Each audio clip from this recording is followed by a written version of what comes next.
Et si Kara Zor-El, alias Supergirl, était l'un des personnages les plus sous-estimés de l'univers DC. Connue surtout pour être la cousine de Superman, Kara est pourtant plus qu'un simple personnage secondaire. Son parcours, bien plus tragique qu'on ne l'imagine, dès son arrivée secrète sur Terre, à sa mort dans le Crisis on Infinite Earths, de son retour en 2004 jusqu'à Woman of Tomorrow, Kara Zor-El s'est imposée comme l'un des personnages les plus fascinants de l'univers DC. Aujourd'hui, on va voir comment Supergirl est passée de simple cousine de Superman à véritable survivante de Krypton, marquée par l'exil, la colère, la perte, mais surtout par la volonté de continuer à avancer. Alors installe-toi bien, car aujourd'hui on remonte toute l'histoire de Kara Zor-El.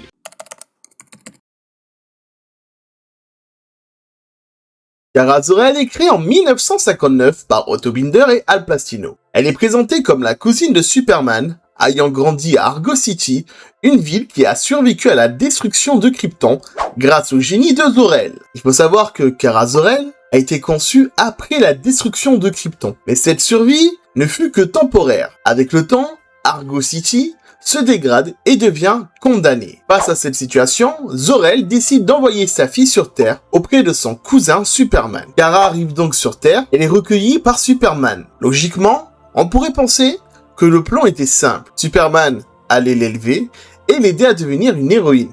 Et dans les faits, les choses ne se passent pas vraiment comme ça. Au lieu de la prendre directement sous son aile, Superman décide de l'envoyer à l'orphelinat de Midval. Mais avant, celui-ci commence par lui imposer une règle essentielle. Elle devra vivre sur Terre sous une identité secrète. Kara prend alors le nom de Linda Lee et modifie son apparence physique, notamment avec une perruque. Et une fois cette couverture établie, Superman la conduit à l'orphelinat. Là, elle doit se faire passer pour une simple jeune fille, sans histoire, tout en gardant secrète son existence en tant que Supergirl. C'est alors qu'elle devient, en quelque sorte, l'arme secrète de Superman. Oui, c'était clairement une autre époque. Mais malgré cette situation, Kara ne reste pas passive. Elle commence rapidement à s'illustrer dans Action Comics à plusieurs reprises.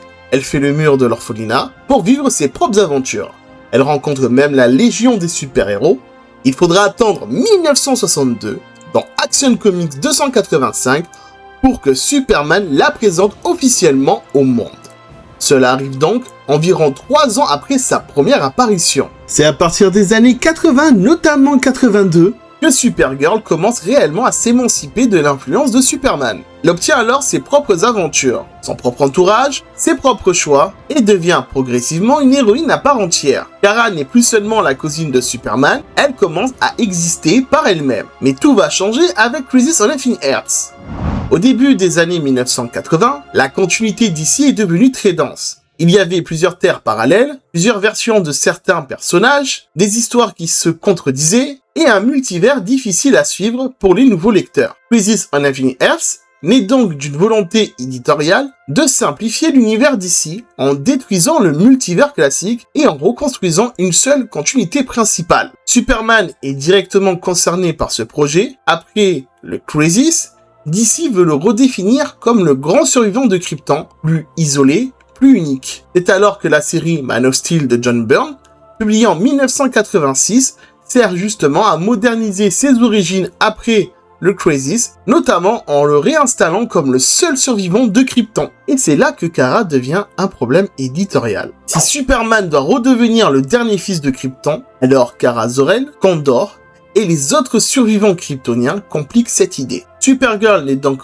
pas seulement tuée pour provoquer une émotion dans le récit, elle est aussi retirée parce que DC veut reconstruire Superman autour d'une solitude kryptonienne plus radicale. Une fois cette logique éditoriale comprise, le récit de Crisis devient plus clair. Dans l'histoire, l'univers DC est menacé par l'Anti-Monitor, une entité venue de l'univers d'antimatière. Il détruit les terres parallèles, les unes après les autres, avec une vague d'antimatière. Les héros et les vilains de plusieurs réalités doivent alors s'unir pour empêcher l'effacement total de leur existence. Kara intervient dans Crisis on Infinite Earths 7, où elle affronte l'Anti-Monitor pour sauver Superman et empêcher la destruction de l'univers. Elle se bat avec violence et une détermination énorme. Elle réussit à le blesser, mais finit par être mortellement touchée. Sa mort devient l'un des plus grands moments de ce crossover, et c'est comme ça que finit l'histoire de Kara Zor-El. Après le crossover, l'univers d'ici redémarre une nouvelle continuité, une seule, appelée Terre Prime. C'est alors que des origines sont réécrites, notamment le reboot autour de Superman, et qui a comme conséquence d'effacer Kara Zor-El de la continuité principale. Mais le nom de Supergirl est beaucoup trop important pour disparaître complètement. DC ne veut plus d'une Supergirl kryptonienne,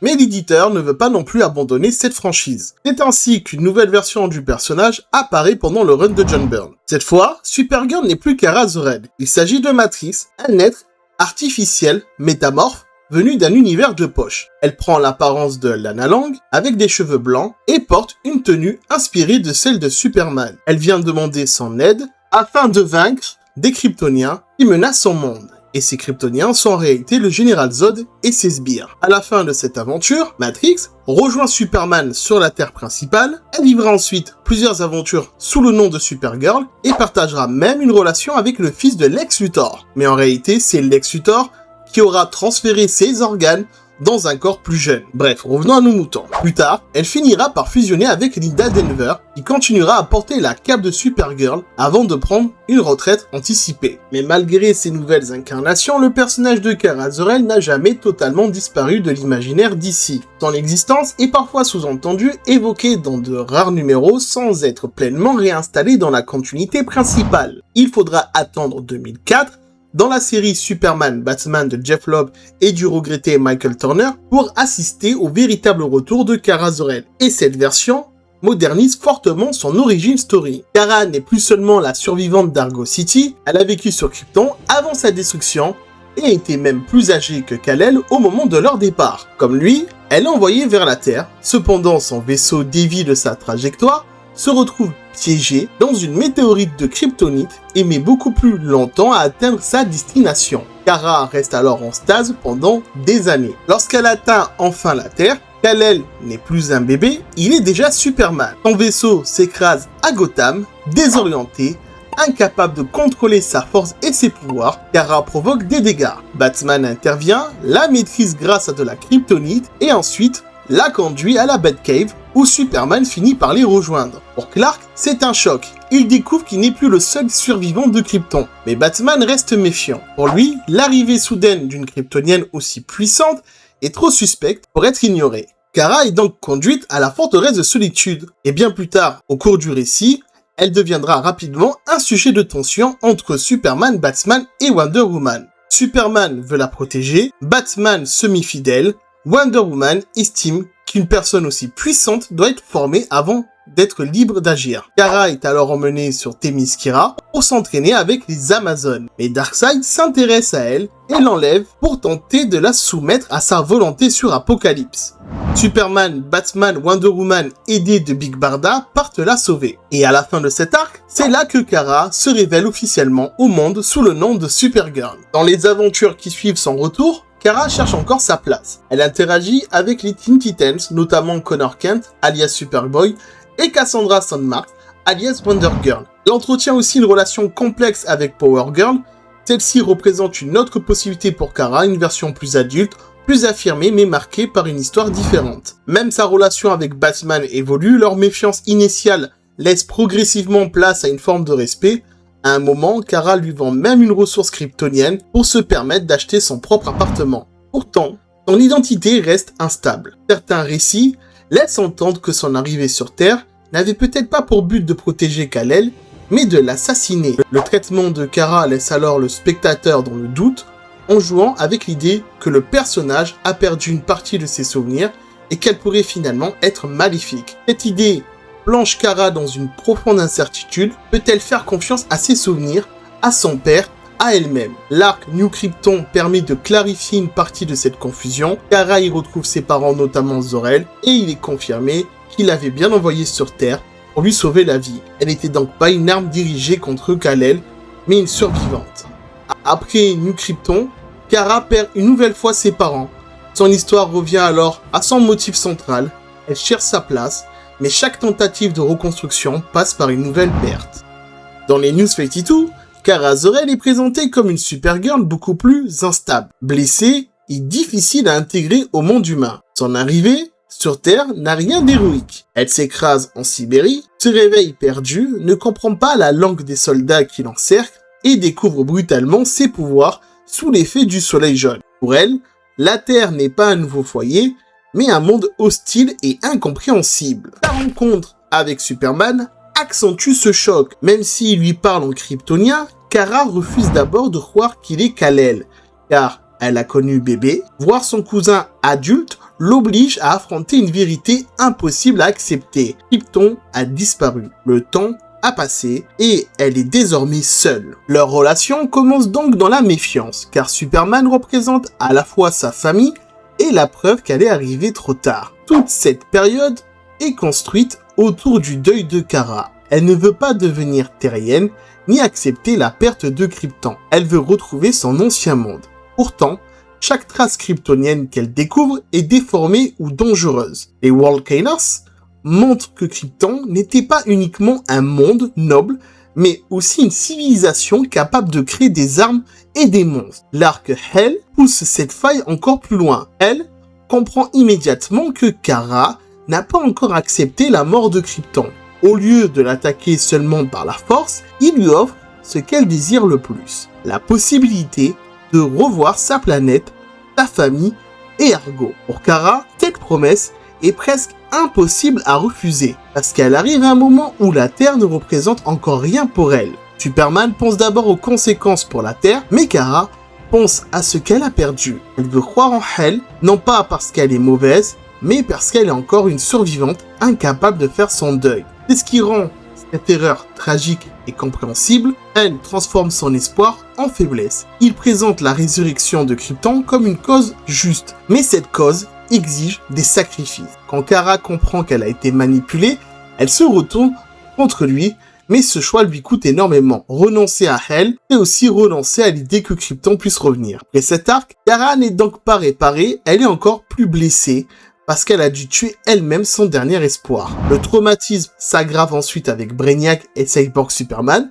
On apprend que Zor-El a été transformé en Cyborg Superman. Cette révélation détruit encore davantage l'image sacrée qu'elle gardait de sa famille et de Krypton. Son passé ne revient jamais comme un refuge, mais toujours sous une forme brisée, corrompue ou monstrueuse. À force de pertes, de mensonges et de manipulations, la colère de Kara devient centrale. Son passage chez les Red Lantern matérialise cette rage accumulée contre la Terre, contre Krypton, contre Superman, contre ceux qui ont voulu décider à sa place de ce qu'elle devait être. Mais cet arc ne la réduit pas à une héroïne violente.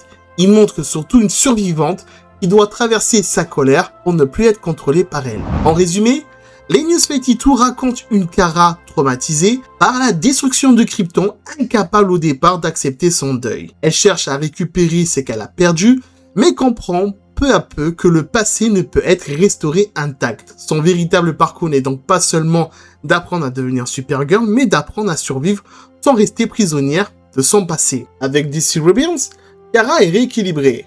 La série l'installe à National City.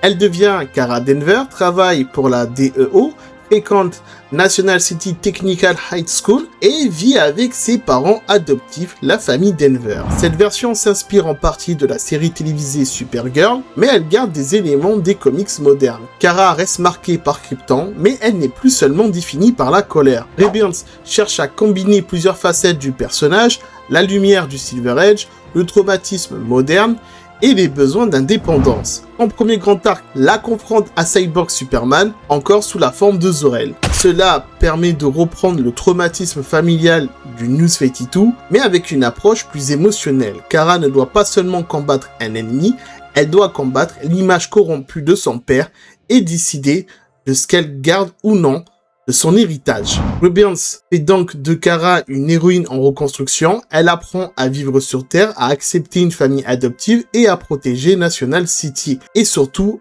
à ne plus être prisonnière de Krypton.